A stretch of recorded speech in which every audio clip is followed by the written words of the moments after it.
Welcome to The Results Will Vary, a good, bad, and ugly advice show. My name is Russell Bates, advice funderkin, giggly son of a gun, and ding dang, I'm so happy you're here, friendo.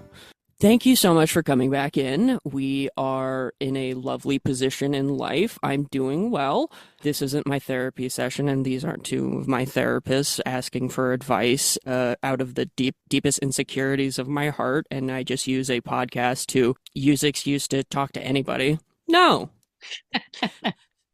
Today we have on two incredibly fucking lovely and talented and nice people on today as my co-advisors. We first have the wonderful, the incredibly talented.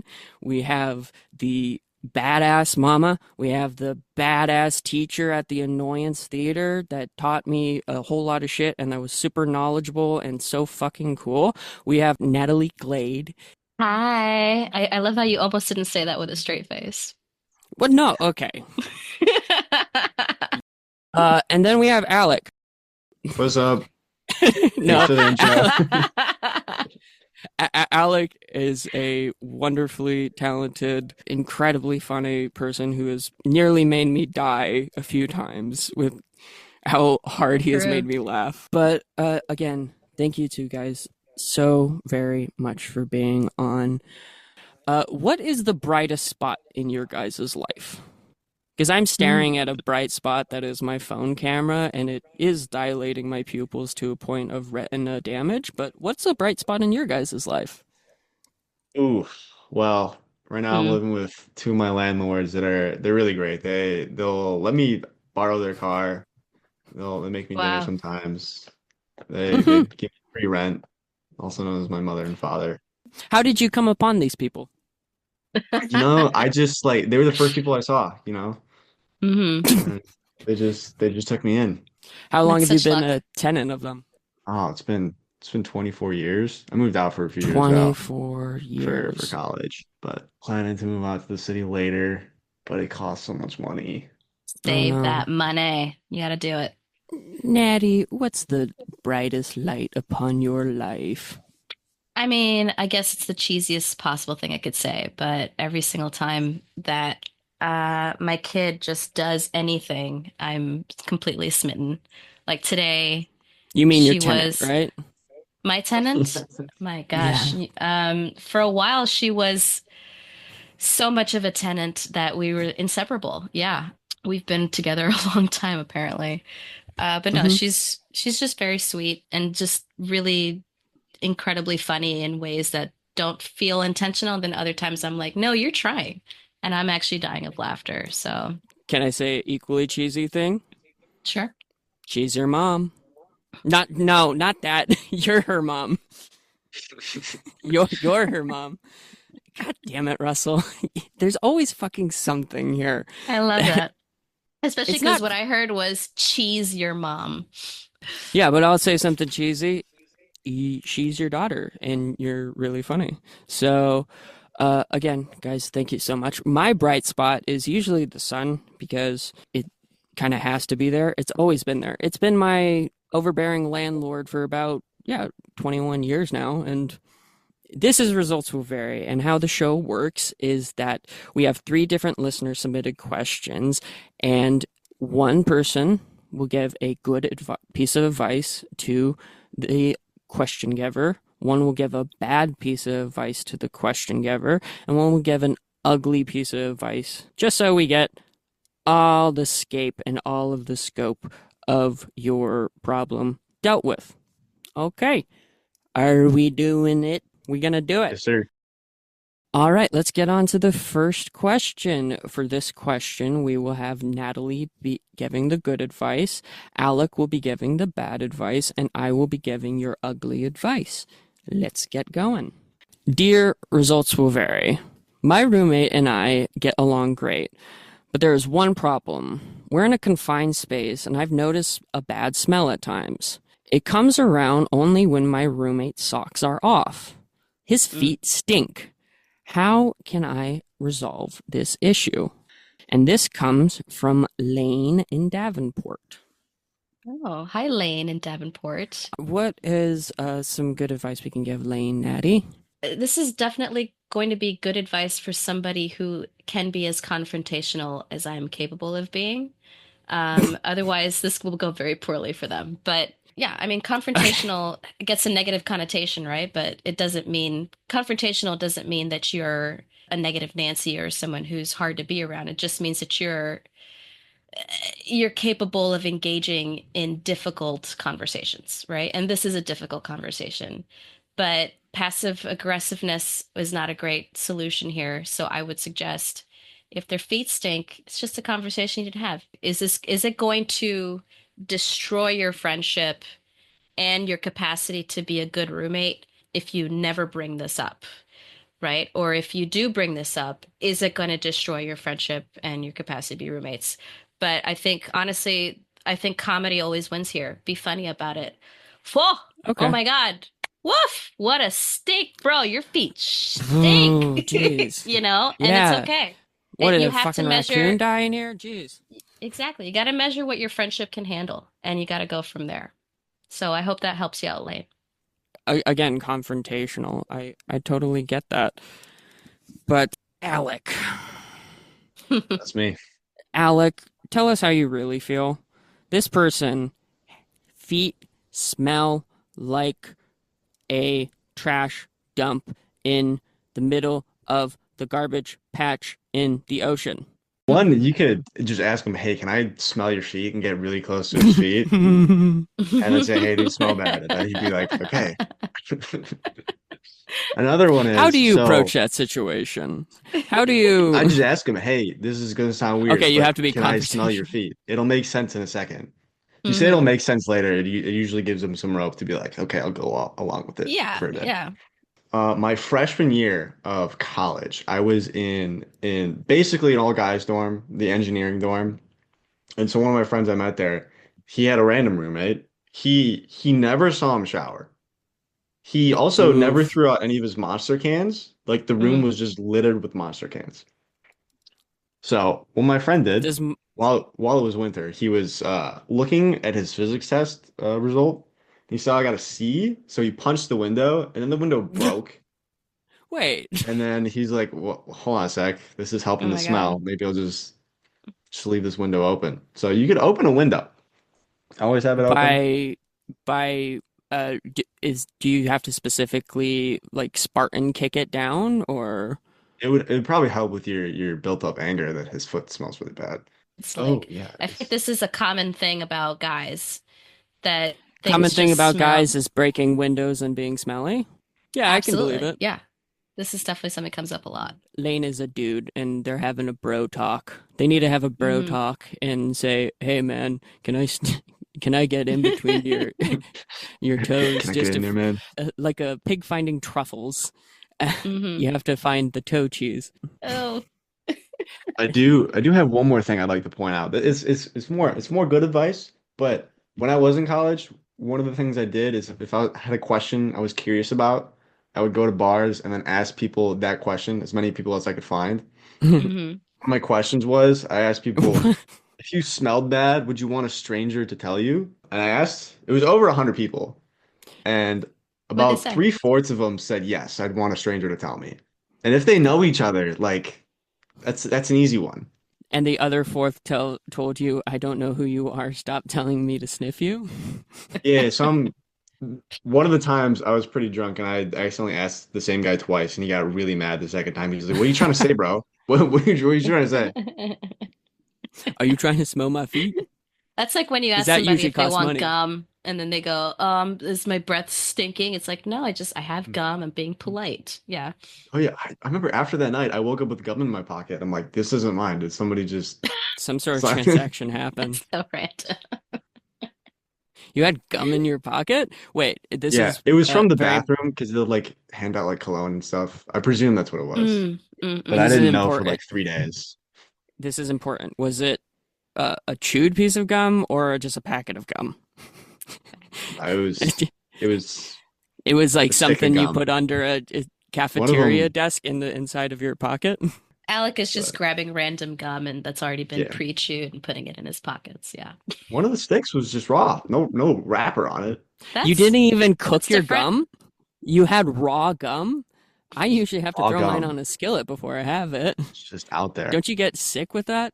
Oh my No, gosh. Nathan and Sons. That sounds like a very engineer college experience because breaking down your window. All right. What would you say is some, advice from the depth of your nastiest All corners right. of your soul? Thank you, Natalie. That's my You're job. welcome. I usually have to ask myself that every time. But I'll tell you how I really feel, Lane. You need to get more roommates. Hmm. It may be a confined area, but you need to get roommates. You may not have to get real roommates, but you can have imaginary roommates. So what I would say is the stinkiest socks they have, put them on your hands, draw a little face on each of them, and introduce them as your new roommates. Have these sock puppets get to know the roommate. When you have more people in the situation, and definitely when the other person is confronted by your new roommate, aka the sock puppet's smell, they are going to have to talk to you directly. Sure, it'll be kind of an awkward conversation because they're on the two sides of you, but See, I thought when you said get more roommates, the route you were initially going in was almost still really good advice because, you know, more roommates equals oh lower god no. rent. God no. Mm. The point of this is you can either go two ways. Do you want to keep your roommate or do you not want Hmm. to keep your roommate? And I I guess that's would true. say, as me, I would rather have two sock puppet roommates Hmm. that are But that are always by my side, that are always talking to me. hmm Now, you have to be careful because no love affairs go on. You can't hmm catch any feelings with these sock puppets. I guess what we're saying, Lane, is are you an introvert or are you an extrovert? Yeah. Did any of Yeah. you guys have imaginary friends growing up? I know that I Um, did, but I can't remember them anymore. And I guess that happens. I don't know if you That's guys diff watched Inside Out when that one Bomb imaginary Bomb? friend, Bongo, what is it Yeah. called? Did you see Inside Out, Alec? yeah, I saw it. I remember saw it on Father's Day. It's That oh number, it was, I think there was literally an hour of advertisements before the Oh, movie turned on AMC. It was the most infuriating thing ever. I didn't feel like the happy person in that movie. did you ever have a imaginary friend? Probably. I don't remember. Okay, Yeah. because I this is gonna sound more controversial than it actually was, but my imaginary friend was Jesus. I'm not even.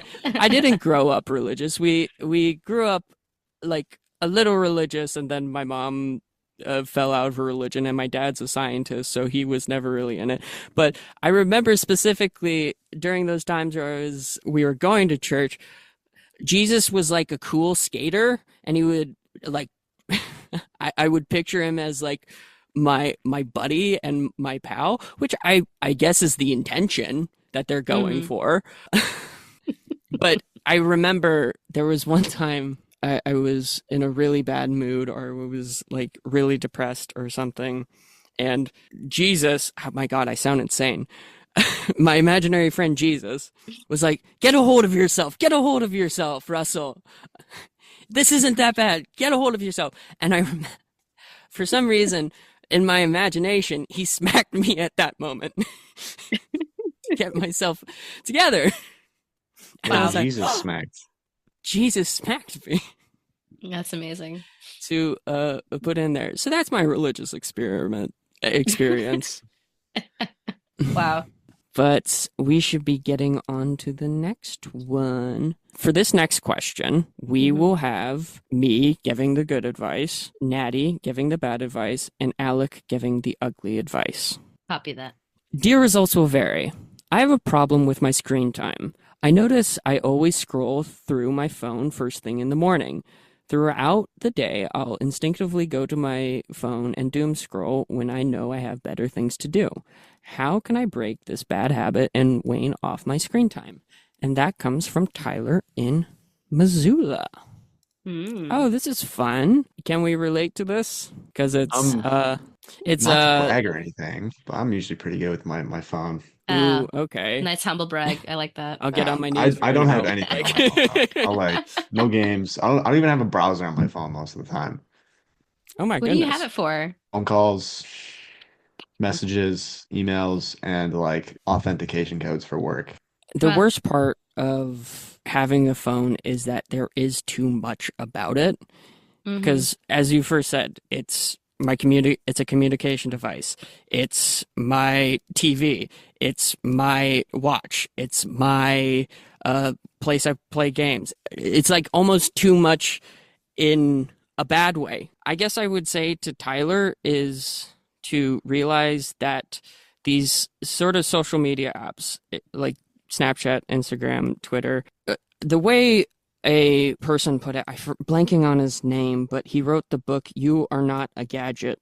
He put it in a good way of saying that there's two eyes looking at the screen, and there's 1,000 eyes looking back at you, trying to keep you looking at the screen. That's It horrifying. is, yeah, it's fucking Yeah. horrifying. It's a industry of dopamine hits. They Mm-hmm. have turned people's attention span into a way to make profit because if you aren't paying for the service, the product is you. If you aren't paying for the product, you are the product. Mm-hmm. Obviously, it's a habit and it's something you have to break, and Mm-hmm. it's more of like a trigger finger thing. But if you realize that, oh shit, I'm like a meat puppet at this point right now, it's a scary thought again Yeah. of that like 1,000 eyes looking back at you. I think the When, guys from the minimalist movement, they also had a really good approach to it, which was they'd put a bunch of stuff in a box, right? That they don't really use that much. And then they go a week, and then 2 weeks, and then a month, and they measure just how often they're dipping back into that box to get the thing that they need, realizing that they don't actually need those things. And then that was how they were able to dispose of that box of things. And you could do that's something really like that good. with apps. Yeah. I used to scroll on job search apps 24/7, constantly applying to shit, constantly on it. And then I realized that, oh, this is like taking way too much of my mental power. And I took it off my home screen. Hmm. And so where you can only search it up. And it really did help. It Yeah. really, not having it accessible, there's something to be said about the accessibility of it. Yeah. Convenience deters from the actual enjoyment of experience. Because then there's Doing shit is intentionality hard. in that repetitive action, right? If you're Yeah, having to intentionally look it up, you're so much more aware of yourself doing it than it's sitting on your home screen. You're just like, oh, just gonna tap on all the things on my home screen, you know? hmm, Yeah, I agree. One thing that I do is called the phone foyer method from this guy, Cal Newport, who's will basically just have a spot in the house where I put my phone and I only go on my phone in that spot. So I'll basically plug it in. It's like in my Hmm. kitchen. And I'll only go on my phone if I have to like go to the kitchen to go on my phone. So that works a lot. And if there's anything that like I really don't need to do on my phone, I'll just try to do it on like my computer or something. I'm That also incredibly jealous helps of this. at night. I just don't have my phone in the room when I'm waking up or when I'm going to sleep. It's very Do you, relaxing, honestly. do you use yeah, social I media can for see. like, I mean, I don't know, do you utilize social media in any capacity? Yeah, I use LinkedIn. That'll be your. I deleted Instagram like 5 years ago. I don't use Snapchat. Um, Uh, Oh God. we'll have to plug your LinkedIn page yeah, at the yeah. end of Follow the me on episode. LinkedIn, guys. That's incredibly wonderful. I've been trying to get my phone out of my bed and have it not charging like right by my side, but it gets hard. Mhm. Like it's hard, Tyler, but you're doing great. I love you. Yeah, it is hard. Yeah. Um, Find something else to do tonight, like read a book. I'll have a bunch of books. Close my oh yeah, door, read a book. turn the lights But, down. but uh, it's You know just what, Alec? You should write a book realize. because that's incredible advice. Yeah. Well, I stole it from most other people. It'd all be plagiarized, I guess. So we had a genuinely incredibly healthy Yeah. pieces of advice. But Natalie, tell us how you really feel. I mean, honestly, if we're talking about bad advice, there's nothing wrong with the overexposure method. where you pretty much just completely bombard yourself with more and more and more social media until you no longer can fathom it. Right? Hmm. It's kind of like I went through this with grandma cookies. I don't know if you guys know about the double chocolate grandma cookies. These cookies are, well, they were incredibly delicious. And I had a situation where my best friend who lives in Florida, she sent me a box of these cookies specifically, which was about like 50 packages of grandma cookies. She sent it to me as like a birthday gift. And my immediate response was like, holy shit, grandma cookies. I This is am my in favorite thing in the heaven. world. I'm Like so happy. Scrooge And I McDuck was and chocolate. yeah, I was eating a cookie like for dessert after dinner every single night for like 2, 3 weeks. And then, I'm getting in there to, week 4 and I'm like, oh, these things taste like fucking chalk. These things are so gross. When I finally like whittled them down, I was actually giving them away to people because I couldn't Mm. actually stand the taste of them anymore. I would have a suggestion on that. There's a sensory deprivation tank. I would say a sensory enhancement tank where you are floating in some sort of water or some hmm sort of liquid, and you have 12 billion iPhones just around hmm you all the time playing Mr. Beast, playing Kai Cenat, playing Yeah, that's a lot like, chronically A online Clockwork people. Orange. Yeah, where Yeah. they strapped him to a Oh, chair yeah, and that's his eyes wonderful. just had to watch the whole thing. Like I believe in exposure therapy. I think it could work. So, everywhere, everything, all the time. My Just get it done. everything everywhere all at once. If I could just side chat this, what a great movie. I watched it on Mother's Day. I don't know what this thing is between me and Alec going to watch movies specifically on holidays for parents, but I watched it on Mother's Day knowing It I was must be pregnant with my the daughter. lost connection with you must be siblings or something. Maybe. You have the And same landlord. I just remember thinking in that moment, like, I can't wait to share this movie with my kid. Like, it was such a great movie. Aw. So Yeah. I haven't seen it. Huh. you're wasting time, Alec. I watched it Wasting on a time. plane and I cried and my passenger seat got my passenger next to me started getting a little bit concerned. It was like and then I started talking to him like he was my therapist and it was like, I've just been Mm. having I feel like I'm getting in my own way and this movie is just like it shows the importance of family and and he was like, please Surprisingly, give most of the me movies I've cried at are Adam Sandler movies. He can hit, click. Yeah. Click I heard is like a really popular one that people cried at, or like common Yeah. one. I mean, because it hurts your soul. Oh yeah, that was Yeah. tough. Seeing his belly look like a pancake. Natalie, this Uh, is kind of an odd question, but things start early. Does your kid have an iPad? No, we're being pretty intentional here about not putting that in her face. And we do try, I'm going to start using the phone foyer method because I try not to have this in front of her when she's home from daycare. And it's hard because I'm constantly fielding stuff having to do with shows or with classes and things like that. And it's been difficult for That's me the to thing. That's separate the those thing. things. Yeah. It's so fucking much in one little thing. It's hmm annoying at times Yeah. how versatile it is because Yeah. some versatilities are not good. Fuck all this advice. Alec, hmm tell us the real stuff.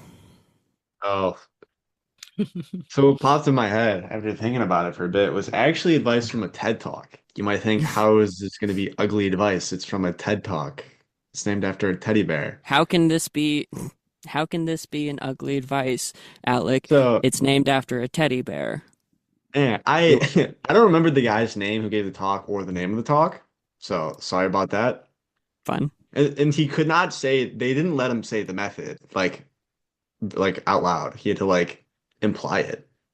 So he was basically talking about having an accountability partner. He was trying to talk about how to Oh fight my God. procrastination. Have you seen this? I haven't seen this TED Talk, but this is something that a politician was doing for porn addiction. So go on. So you basically have an accountability partner. Like, okay, if you don't, if set a goal, tell your hmm friend about the goal, and if you don't do the goal, and then he just flips to a picture of his face. It looks like I he would just got like into a you. bare knuckle boxing fight. Basically, have his part like his friend just beat the shit out of him. So I won't be able to understand any of this unless you put it as a porn addiction. So explain to me how accountability partner can help with a porn addiction. Well, so if you end up watching porn, tell your friend, and then he'll just beat the shit out of you. That's Well, Wait, there's an app for this where there's an app that you and your friend can download, and then every time that you look at porn, they get a notification that you looked at porn, which and then they send is a location and they said, just send a "Go goon get him, squad to kid." go tear you up.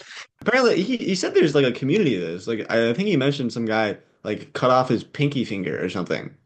I thought you I were don't about remember to say what another it P was. word, and I was very Oh, I thought you were about to that's say too the far. I other don't P know word. how hard he'd have to fuck up in order for him to be like, all right, little buddy, see you later. Choppy mhm, choppy pee pee. Uh, But choppy apparently it choppy does pee work. pee. Apparently it does. So I'm assuming it does work to not have a penis if you try to chop off your penis. Hmm. yeah, I That's a definitely good never thing. watch porn again if that was the last time I got to watch it, pretty much. Right. It seems Eh, like shame is a huge component of this approach. Yeah. Yeah, I is there mean, shame in doom scrolling? Because everybody does it. even when I'm I feel like, okay, ashamed. I'm allowed to doom scroll for 2 hours, still feel Hmm. like a void after. I I know. I never feel good after looking at Instagram. I'll age myself a little bit here, but I lived in a time prior to MySpace where we weren't doing anything Oof. on websites. We were just like you had AIM chat that you went on after school, and you could only be You've on for got like mail. yeah, you could be on for a half hour, hour because your parents needed the phone line because the phone was directly connected to the internet. That was or vice versa, the internet was connected to the phone.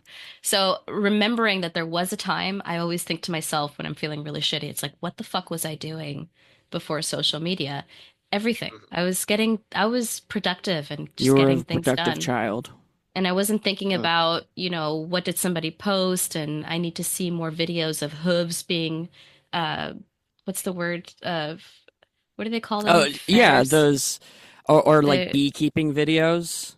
you watch beekeeping videos? That's your algorithm? That's cool. It's Sure. gonna pop up on mine soon. All right. So this is kind of weird where every single piece of advice given, even the bad and the ugly, did give some actual good advice.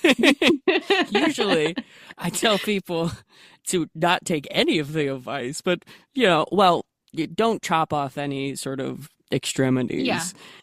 Unless that's a you But have disclaimer to. for sure. unless you have to. What So, was that, Alec? Unless you have to. Like, Yeah, yeah. can't miss that deadline. Can't get -5% on my essay. See you later, all Pinky. right. We hope we helped out, Tyler. Get off your phone. Love you. Yeah, I hope to see Uh, all of your appendages, Tyler. Keep them all Oh on. man. Yeah, Tyler. all right, on to our next question. For this next one, Alec will be giving the good advice. I will be giving the bad advice, and Natty will be giving the ugly advice. Okay. Hit me. Dear results, dear results will vary. I am an expectant new mother in my third trimester. This is my I'm so glad first you picked baby. me for the good advice. I'm perfect for this. This is this is my first baby, so I'm nervous about going into labor. What can you tell me about the birthing process? How does labor how does labor feel and how does it work? Well, I'll What just advice wait can for you give? y'all to do your What can advice. what advice can you give me about giving birth for the first time? And this comes from Haley in Chicago. Mm, So, Alec, uh, we got a nervous mother here. mm, Well, mhm. obviously I'm much more qualified to answer this. Otherwise, I would not be in the good advice I am so sorry, section. Alec. How can we? So, describe the birthing process to me, Alec. What is the mother going to be feeling at this moment? So, I heard the birthing process is similar to like cooking a cake. Mm-hmm. So you you put it in the Mm-hmm. oven, the batter in the Famous, yeah. oven, and the thing will get bigger. But obviously your belly, your stomach, just kidding, the uterus. I know this. I know this Yeah. No, you're on it. is the oven. So, Mm-hmm. you're gonna feel that pressure from the cake, which will be amazing when it comes out. Obviously, don't want it underdone or overdone. So this is kind of like a 9-month cake where it's just a slow rising process, right? Yeah, slow yeast. Oh, you don't When want it's ready, yeast in that it'll come area. out. It'll be painful, but like, what are you gonna do? You're Can just you gonna describe me the sit there and crowning take it. process? This The is crowning such good process? advice. Yeah. Yeah. What does it feel like? The crowning process. Well, what comes to my head is royalty being admitted. I try. Oh, Um, what is the crowning come on, process? What is Alec. this? We're asking you. Oh, well, it's a process that you have no say in. It'll just happen to you. Okay, how should the mother feel at this time? What are some techniques? Mm-hmm. How should they feel? They're probably not gonna feel great. Mm-hmm. They're probably gonna be in a bit of pain. Just a bit. But Yeah. just Just a take bit. some deep breaths. Mm-hmm. Mm-hmm. Deep breaths. Yeah. Lamaze classes. Yeah. Yeah. You'll be fine. Most people end up fine. Some don't, but you'll probably be fine. I'm sure that's comforting for her to hear. Mm-hmm. Hey, face reality, And Oh, if it doesn't turn out okay, that's okay. this is some great advice. This Face is reality. this is the best I got. Well, I'm so I mean, glad. as a Oh man, God. this process is super easy. I just watch you and I just wait. In terms of perspective, that is really good advice. I'm Yeah, sorry, advice. I Alec. don't know. There's not much for you to do other than just kind of wait. Suffer with dignity. Oh, what Mm. you can do in that pain is still try to be a good person despite being in awful suffering position. Yeah, we should go tell them that. I Try bet to they'll be a love Yeah. to good hear that. person while you're Tell- giving birth. I like that. He basically said, try to be a good person while you're giving birth. Like, Yes. Don't turn into an asshole. Don't be a dick, dude. Oh, thank you for the good advice. yeah. Haley, if you want more advice, you can email me. I'm free for You can more. find him on LinkedIn. Yeah. I'll start putting birthing advice quotes on my LinkedIn to try to grow my following. I'm sure people will All love right. that. That was fantastic advice, Alec. But Haley, I'm here to give you the real stuff. Let's hear the So- real stuff. The birthing process. Well, first Mhm. off, we have to learn how it actually got there. This is a mystery to us. So, step one, you're going to have to find how this baby got into you. Whether it's a Accent very plus, yeah. stork or a baby that was in a carriage that went down a river. You're going to have to find how this. Nobody's told me thus far, so I'm assuming nobody's told you. But this is a process. Then you're going to have to learn that how am I going to get the baby out? All right. It popped up there by the grace of God, your imaginary friend Jesus. And I guess what I would say is when you are. Oh, fuck. I specifically wrote this question to fuck up Alex, and now it's fucking me up because he did very. Okay. Oh, Birthing. Haley's a real person. Yeah, real. Well, I'm soon to give birth too, so I'm an expectant mother, so I'm trying to just tell my own story. Mm-hmm. So, okay, here, I'll tell you this. There's two ways. I was a C-section baby. All right? 3% of the population is a cesarean section. And that's how you can know that 1 out of 3 people are a little bit weird. They 'Cause got rounder I did- heads. Is that true? Yeah. Oh my God. Give a piece of advice to a birthing lady, Russell. For your real person who asked So- this question. Okay, you know what?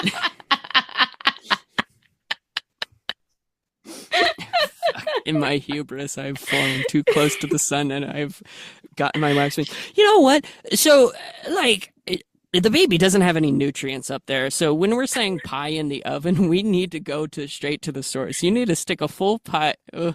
You have to go through the tunnel and around the woods to get the pie into the baby's mouth. So I That's a visual.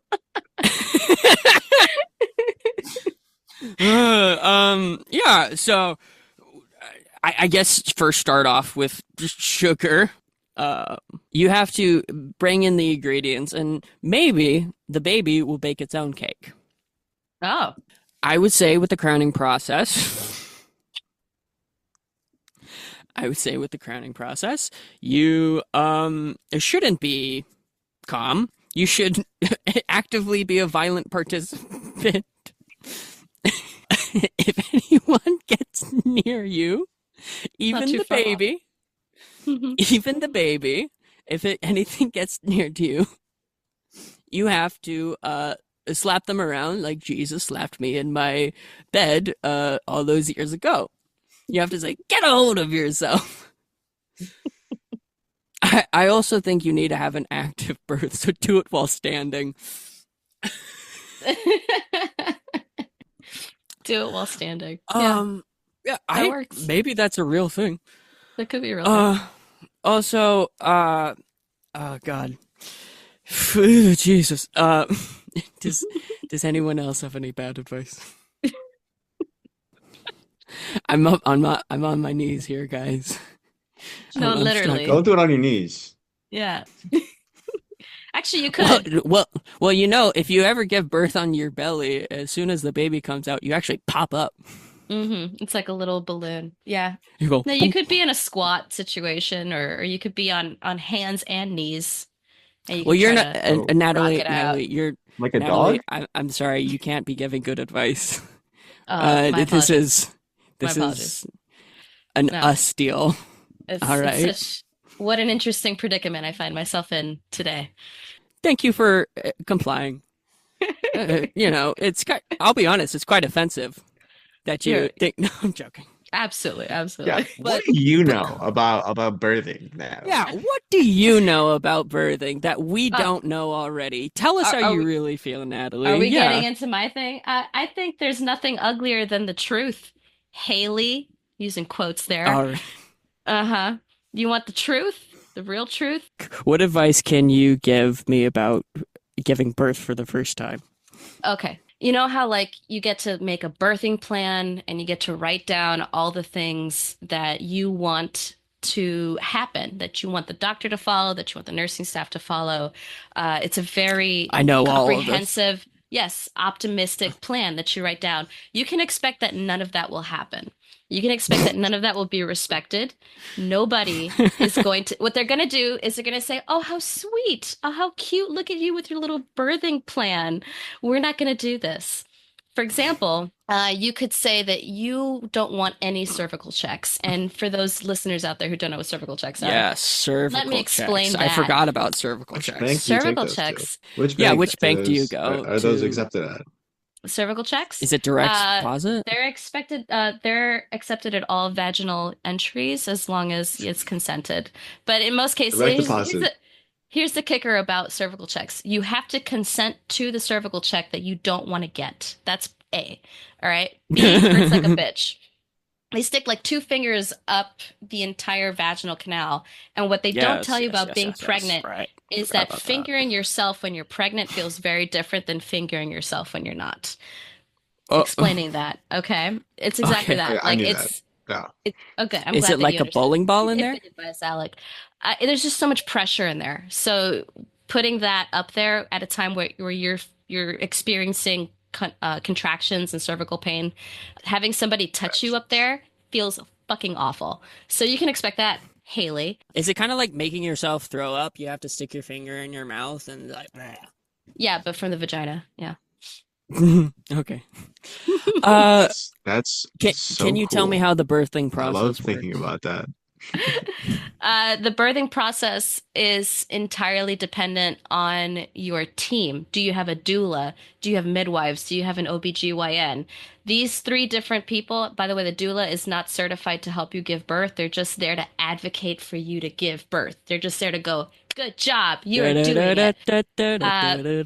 It's usually between midwives and OBs. Those are your two medical experts in the field who are going to tell you how to manage this. And they're going to have very different approaches. OBs, they want to get you out in and out as fast as possible. They don't have patience for you to just go through the birthing process. So if you're in labor for too long a time in their eyes, and this is totally an insurance thing, they will push you towards a C-section. They will push you towards induction. They'll push you towards getting that baby the fuck out of there. Midwives, because we know giving birth is a for-profit.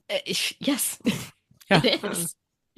Currency, people are currency. Absolutely. Yeah, pump out a producer of the economy. Come on, get them out here. You're just making more consumers. Yeah. Get them onboarded. Mm-hmm. You got to stick an iPad in their face extremely quickly. If you could stuff it up there before they're born, you're already ahead of the game. Natalie, as though I'm offended about you trying to give good advice. I just have one question. So how are babies made? Babies? Yeah.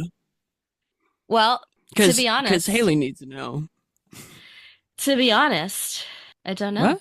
I don't know. Is that? I know that there's like little wriggly sperm things involved, and there's this like Tadpoles? egg cell thing that you can see. Yeah, I think there's tadpoles. I think there's frogs involved. Wait a minute. Uh-huh. Alec, are your landlords frogs? Oh my God. Is that how babies Mom? are made? Mom. I think she's on a call. I'll let her talk to her toad boss first. Hanging out on the lily pad. Yeah, that's true. Who would like to Sometimes add there's a turkey something? baster. Yeah. We need more good advice, Alec. This is okay. So this weekend I was in Milwaukee for my sister's birthday, and we did like presentation night. And Nice. I don't know what language is allowed on here, but my presentation was on the history of the word. Nice. And it's my favorite word. On one of the slides, I was going over old like variations of the word, which used to be not a taboo term. It used to just be a purely descriptive term, like it showed up in medical textbooks and whatnot. And one of the terms was Smith. What do you guys think that means? Or what it meant? I shouldn't be saying it. I will say you can say C-word You Smith. can say cunt Smith. Well, you not are allowed. everybody. I have a standard to hold up, all right? Okay? And I'm a woman and you're being totally respectful. You're fine. I'm not going to say it. Because I'm here to give birthing advice, not social not cunt advice. I see. A Smith? Yeah. That must mean there's like some sort of production happening. Oh no, that's just the guy who got you pregnant. No, it's a gynecologist. That checks But the out. reason I bring that up is because you mentioned gynecologist, and so on each of the slides, I put a picture of a gynecologist. And so when I was looking up pictures, the one I picked was a graphic picture, lady's leg spread open, and then the OBGYN had a scientific microscope looking at the area of interest. And when I was giving that I thought that was kind of weird, but I'm like, okay, I guess they do that. And when I gave the presentation, all the girls were like, what is that? Apparently gynecologists do not use microscopes or binoculars to do their work. No, they use that was something I learned. They use a clamp that's got like a crank feature to it, and then it locks the vaginal walls in place apart from each other. I'm using visual descriptors here that I don't know if listeners can tell, but I'm holding my hands apart at a specific distance and then locking them in place to suggest that they are stuck at that distance from each other. To give a visual representation, think of Moses parting the Red Sea. But not during the Red Sea week. And that has been the results will vary. Thank you so much for listening. I so much appreciate it. This was a genuinely like a PBS style. Like, we got you a lot of good advice, and I'm sorry, Natalie, but I'm still offended that you think you can just kind of, okay. How dare you tell Russell Haley Bates how to feel during labor? Thank you to our such lovely co-advisors. Alec, first I'll plug your LinkedIn. I know Alec is, again, one of these people that I know who is extremely talented, extremely funny, and extremely nice. He's not a performer, but he's just a general awesome human being. So come on, where can people find your frog landlord apartment so they can send fan mail for you? And what's your LinkedIn page? My LinkedIn it's not Alec McKay, it's James McKay. Because Alec's your middle name. Thank you for giving good advice on the birthing process. Yeah, no problem. We need valuable. Yeah. I'll go tell my sister. She just had a kid. She's probably gonna have another one. I'll just go tell her that, and then I think she'll be pretty. I might charge her a little bit of money. Give her a family discount. Good yeah. But Natalie, where can people find you? What are you doing? What you're up to? And you've seen this show already, Russell. I'm currently doing a show. Thank you. At District Bar and Grill on Sundays called the COSMIC CELLAR Comedy Club. It's a wonderful time. We have different stand-ups every week. There's improv. There's variety performances. It's a good time. Come check it out. Do you have like an Instagram? Oh, I know we were talking about it all. Social media account? A social media. Of course. What was I thinking? Yeah. I'm trying to use this new one more because I'm trying to get the fuck off of Instagram. It's called Natty Hates, Natty Hates. And it's a joke, an inside joke with my friends about how much I hate everything. What's your top hatred, Natty? My top hatred? Oh, I would say people are at the top of the list, but it's not just generally people. It's specific people who are cunts. I don't like cunts. I'm still not gonna say it. I'm trying to pepper it as much as possible, cunt, into this episode so that you cunt. Yeah, so I really have to, because there's no way this is going up now. You can't edit this. You can't edit this. Okay, seriously. Seriously. All right. I'm sorry. You're a mother and you're probably a great mother. I'm sorry I said you couldn't give good advice because you did give really good advice on the birthing process that maybe I'll be able to utilize when I'm giving birth to my first child. Probably. And you can find us at anywhere you find your... Thank you so much for listening. This has been The Results Will Vary. You can find us on Instagram at Results Will Vary Pod to find all the going-ons and all the links to find your different podcasts on Apple Podcasts, Spotify, YouTube. We have clips going up that are getting like 5 views, and I love it. But hey, nobody has to listen because I'm so glad you're already listening. Where you can turn in questions, you can email us at resultswillvarypod@gmail.com is where you can give suggestions, comments, questions, anything you want. Truly, I implore it. I really want to learn what you think about the show. I really want to grow and expand this, and your feedback means so much to me. If you can give us a rating and review, that helps out the podcast so much. I really genuinely respect it, and it's still crazy that people even just like this. I love it. Thank you so much. You mean so much to me, genuinely. But anyway, all of that stuff aside. Major disclaimer. Yeah. So I'm going to give a major disclaimer here and say, don't actually use any of this advice. We did give actually some genuinely good advice in this episode, I think, but you'll have to pick that out for yourself. To take everything we said with a Mediterranean grain of salt. But if you do, just remember that results will vary. Goodbye!